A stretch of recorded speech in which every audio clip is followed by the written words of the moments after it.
Welcome. स्वागत आहे तुझं यावाल्या व्हिडिओमध्ये. या व्हिडिओमध्ये आपण आता ही जी इंजिनिअरिंग ची जी काही बॅकलॉगची 2019 पॅटर्नची जी काही इनसेमची एक्झाम येणार आहे त्याच्या बाबतीत बोलणार आहोत. आणि स्पेसिफिकली जो 13 मार्च 2025 ला जो आपला इंजिनिअरिंग मेकॅनिक्सचा इनसेमचा पेपर आहे त्याच्या बाबतीत बोलणार आहोत. सो या व्हिडिओमध्ये मी तुला काही टिप्स अँड ट्रिक्स सांगणार आहे जेणेकरून तुझी जी इनसेम एक्झाम आहे या इनसेम एक्झाम मध्ये तुला खूप चांगलं स्कोअर करता यावं. Let's get started. पहिला जो क्वेश्चन आहे की हाऊ टू गिव्ह इनसेम एक्झाम. ज्या वेळेस आपण इनसेम एक्झामच्या बाबतीमध्ये स्टुडंट्स विचार करतात, ऑलरेडी जर समजा हा सब्जेक्ट बॅकलॉग असेल तर मल्टिपल टाइम्स हा सब्जेक्ट तुमच्या डोळ्याखालनं गेलेला असेल, तरी सुद्धा काही काही गोष्टी ज्या आहेत या गोष्टी आपल्याला लक्षात राहत नाही. काही काही गोष्टींमध्ये आपण गोंधळून जातो. ओके, पहिली गोष्ट, तुला समजा तुझ्या हातामध्ये जर आता 10 दिवस असतील, 10 का 12 दिवस असतील, what ever it may be. So या सगळ्या दिवसांमध्ये तुला पहिल्या दिवशी जी एक महत्वाची गोष्ट करायची ते म्हणजे तुझ्या हाताला प्रॅक्टिस करून घ्यायची आहे resolution and composition of forces या एका गोष्टीची. म्हणजे जे आपण समजा एखादा रिझल्टंट असेल आणि रिझल्टंट असल्याच्या नंतर त्याचा साइन थिटा कॉस थिटा हे जे कंपोनंट्स काढतो या कंपोनंट्सची तुला सवय करून घ्यायची. ही पहिली गोष्ट कंप्लीट करणं गरजेची.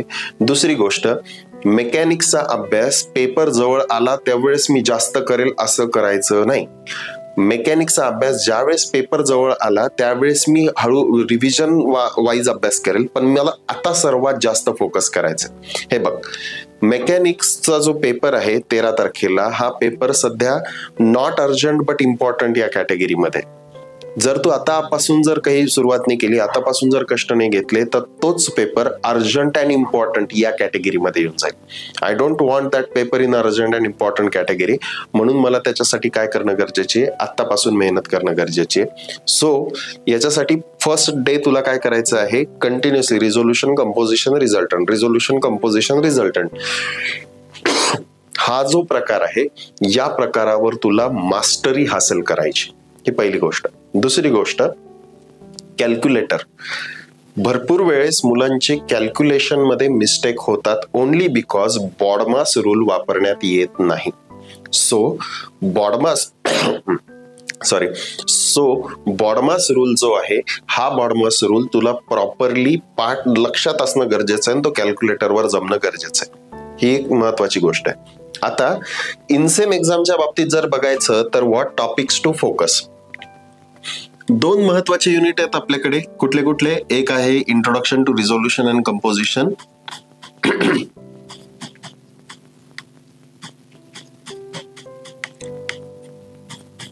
रिझोल्युशन अँड कंपोजिशन, आणि दुसरा आहे सेंट्रॉइड, MI अँड फ्रिक्शन. बरोबर. मी जसं तुला पहिले सांगितलं होतं की पहिल्या दिवशी तुला काय करायचं, रिझोल्युशन अँड कंपोजिशन याच्यावरती मास्टरी येणं गरजेची आहे. हे एक लक्षात आलं. दुसरा जो दिवस आहे, दुसरा किंवा तिसरा, त्या दिवशी मुवमेंट याच युनिटमधला मुवमेंट जो प्रकार आहे या प्रकाराला तुला एकदम परफेक्ट करायचं. Movement and Varignon's theorem. 90% मुलं इथं चुकतायत. मुवमेंट्स अँड व्हॅरिग्नॉन थेरम ह्या 2 गोष्टी तुला यायलाच पाहिजे. कुठलं? Resolution composition, movement and Varignon's theorem. या 4 गोष्टी झाल्या. त्याच्यानंतर आता हे जे पुढचे जे टॉपिक्स आहेत, centroid, movement of inertia, friction, त्याच्यामध्ये असं बघण्यात आलेलं आहे की सेंट्रॉइड जो प्रकार आहे या सेंट्रॉइड प्रकारामध्ये मुलांना ऍज सच काही प्रॉब्लेम होत नाही, पण मुवमेंट ऑफ इनर्शिया जो आहे त्याच्यामध्ये तुला फक्त आणि फक्त एकच लक्षात ठेव, पॅरलल ऍक्सिस थेरम हा तुला याच्यामध्ये पक्का व्हायलाच पाहिजे. काहीच नाही, मुवमेंट ऑफ इनर्शियामध्ये पहिले सेंट्रॉइड काढायचा असतो, त्याच्यानंतर पॅरलल ऍक्सिस थेरम काढूचा यूज करून मुवमेंट ऑफ इनर्शिया कॅल्क्युलेट करायचा असतो. इतकं सिंपल आहे. पण तरी सुद्धा मुलं तो जो प्रॉब्लेम आहे तो अटेम्प्टच करत नाही. सो एवढी गोष्ट फक्त याच्यात लक्षात राहू दे. आणि फ्रिक्शन मध्ये कृपया करून लॅडर फ्रिक्शनला स्किप करायचं नाही. लॅडर फ्रिक्शन आणि बेल्ट फ्रिक्शन या 2 गोष्टी फ्रिक्शन मध्ये खूप इम्पॉर्टंट आहेत, त्याला अजिबात स्किप करायचं नाही. ओके. सो आता तिसरी महत्वाची गोष्ट, जे काही टॉपिक आहे, जर समजा तुला चांगले मार्क पाडायचे असतील तर मी काय काय बोललोय तुला, रिझोल्युशन, कंपोजिशन, मुवमेंट, त्याच्यानंतर सेंट्रॉइड तर येतच तुला, no doubt. Moment of inertia मध्ये पॅरलल ऍक्सिस थेरम आणि फ्रिक्शन मध्ये लॅडर फ्रिक्शन लॅडर फ्रिक्शन आणि त्याच्यानंतर कुठला बेल्ट फ्रिक्शन. या दोन गोष्टींवरती तुला प्रॉब्लेम सॉल्व्ह करायचे आहेत. It's very important. ह्या टॉपिकवर जर समजा तू गेला तर तू आरामात 100% तू पास होतो, एवढी तर 100% गॅरंटी. पण तू हे केलं पाहिजे. त्याच्यानंतर जर समजा मला स्कोअर करायचा असेल तर मी काय करू? बट ऑब्व्हियसली जे याच्या आतमधले व्हरायटी ऑफ प्रॉब्लेम्स आहेत, हे व्हरायटी ऑफ प्रॉब्लेम्स तुला काय करावं लागतील? सॉल्व्ह करावे लागतील. ऍप मध्ये जर समजा तू गेला, आपल्या या पर्पल हॅट ऍप मध्ये जर समजा तू गेला, तर इंजिनिअरिंग मेकॅनिक्सचा हा जो कोर्स आहे त्या कोर्सच्या आतमध्ये previous year question paper solution तर आहेच आहे, प्लस काही इम्पॉर्टंट मी न्यूमरिकल्स ठेवलेले आहेत जे व्हरायटी ऑफ वेगवेगळ्या व्हरायटीचे आहेत. What you are suppose to do की त्या ऍपमध्ये गेल्याच्या नंतर ते जे काही प्रॉब्लेम्स आहेत हे प्रॉब्लेम्स एकदा सॉल्व्ह करून बघ, गरजेचं आहे. So variety of problem solve केले, सगळेच्या सगळे टॉपिक जर समजा केले आणि याची फक्त 2दा रिव्हिजन केली, 10 दिवस आहेत हातामध्ये, पहिल्या 6 दिवसामध्ये मी काय करणार? सगळेच्या सगळे टॉपिक करणार. ऍपमध्ये जे काही प्रॉब्लेम्स आहेत किंवा तुझ्याकडे जर स्वतःचे काही प्रॉब्लेम्स असतील ते सुद्धा करू शकतो, काही हरकत नाही. पण हे सगळे प्रॉब्लेम्स आहेत हे पहिल्या 6 दिवसामध्ये केले. त्याच्यानंतर 7वा दिवस रिव्हिजन मध्ये काय करशील? हे सगळेच्या सगळे जे टॉपिक्स आहेत हे परत वाचशील आणि एक कुठला तरी इनसेम क्वेश्चन पेपर सॉल्व्ह करून घेशील स्वतःसाठीच. पण कसा करायचा? तो टाइम लावून सॉल्व्ह करायचा आहे. आता याच्यासाठी इंटरनेटवर तुला कुठेही इंजिनिअरिंग मेकॅनिक्सचा 2019 पॅटर्नचा इनसेम पेपर भेटेल. नाहीच भेटला तर ऍपमध्ये मी इनसेम पेपर आणि त्याचं सोल्युशन सुद्धा ठेवलेलं आहे. सो देअरफॉर तू तिथं जाऊन पण एकदा बघू शकतो.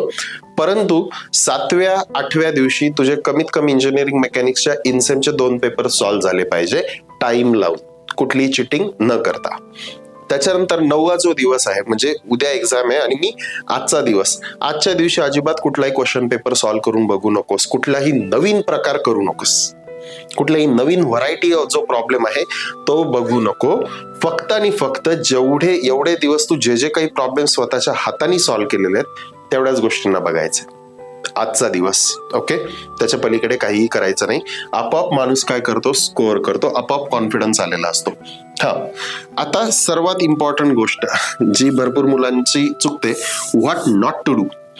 पहिली तर गोष्ट, इंजिनिअरिंग मेकॅनिक्स बघू मी शेवटच्या 3 दिवसामध्ये ना PYQ क्वेश्चन पेपर्स बघेल आणि त्याच्या थ्रू मी जाईल, असं अजिबात करू नको.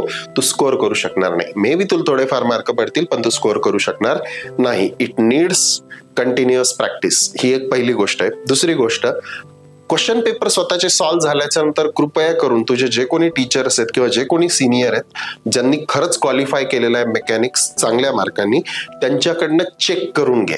स्वतः इंजिनिअरिंग मेकॅनिक्स चेक करू नको, कोणाकडनं तरी चेक करून घे, गरजेचं आहे. नसतील तर टीचर्स कडनं चेक करून घे. टीचर्स हे प्रॉपर गायडन्स करतात की कुठं चुकलंय, कुठं चुकलेलं नाही वगैरे वगैरे, कुठलेही इंजिनिअरिंग मेकॅनिक्सचे टीचर. परंतु तुला चेक करून घेणं गरजेचे, जे काही डाऊट्स आहेत ते सगळ्या गोष्टी. तिसरी गोष्ट, स्वतःला डिस्ट्रॅक्ट होऊ द्यायचं नाही. डिस्ट्रॅक्ट म्हणजे काय? सोशल मीडियाचा जो वापर आहे तो थोडा कमी करायचा आहे या इंजिनिअरिंग मेकॅनिक्सच्या दिवसांमध्ये. आणि चौथी जी गोष्ट आहे की याची सतत हाताने लिहून प्रॅक्टिस करणं गरजेची आहे. या गोष्टीची लक्षात आलं? मी परत एकदा शेवटी सांगतो की तसे इम्पॉर्टंट क्वेश्चन जे आहेत हे मी ऍपमध्ये ठेवलेत, त्याच्या बाबतीत तर काही वाद नाही. पण जर समजा तुला मेकॅनिक्सचं इनसेम मध्ये मार्क पाडायचेच असतील तर इंट्रोडक्शन मध्ये रिझोल्युशन अँड कंपोजिशन याचं बेसिक त्याच्या हाताखालनं गेलेलं पाहिजे आणि मुवमेंट याच्यामध्ये परफेक्ट पाहिजे. त्याच्यानंतर मुवमेंट ऑफ इनर्शियाचा पॅरलल ऍक्सिस थेरम याच्यामध्ये परफेक्ट पाहिजे. आणि फ्रिक्शन मध्ये लॅडरचे प्रॉब्लेम काही नाही, याचे फक्त 2च टाईप येतात, ज्याच्यामध्ये पहिले तर वेट, त्या एका लॅडरवरती किती वेट ठेवू शकतो हे कॅल्क्युलेट करायचं असेल किंवा लेंथ कॅल्क्युलेट करायची असेल किंवा थिटा, हे 3च व्हरायटी ऑफ प्रॉब्लेम्स येतात, त्याच्या पलीकडे काहीच येत नाही. आणि बेल्ट फ्रिक्शन मध्ये काही नाही, तो T1/T2 = E⁻μ × बीटा, हा एकच फॉर्म्युला आहे. पण याच्यामध्ये T1 केव्हा वापरायचा, T2 केव्हा वापरायचा हे तुला व्यवस्थित शिकणं गरजेचं आहे. आता तुझ्या हातामध्ये संधी आहे, तू कृपया याचा अभ्यास करू शकतो. आपलं जे या व्हिडिओच्या डिस्क्रिप्शन मध्ये मे बी तुला आपल्या ऍपची लिंक भेटेल. ही लिंक भेटल्याच्या नंतर तू ऍपवर जा, सॅम्पल व्हिडिओज बघ. या ऍपमध्ये सगळ्या गोष्टी स्ट्रक्चर्ड फॉर्मॅटमध्ये ठेवलेल्या आहेत, along with notes, along with question papers. So त्या कर आणि त्याच्यानंतर स्वतःचा इंजिनिअरिंग मेकॅनिक्स जो आहे तो चांगल्या मार्काने पास कर. Okay, thank you.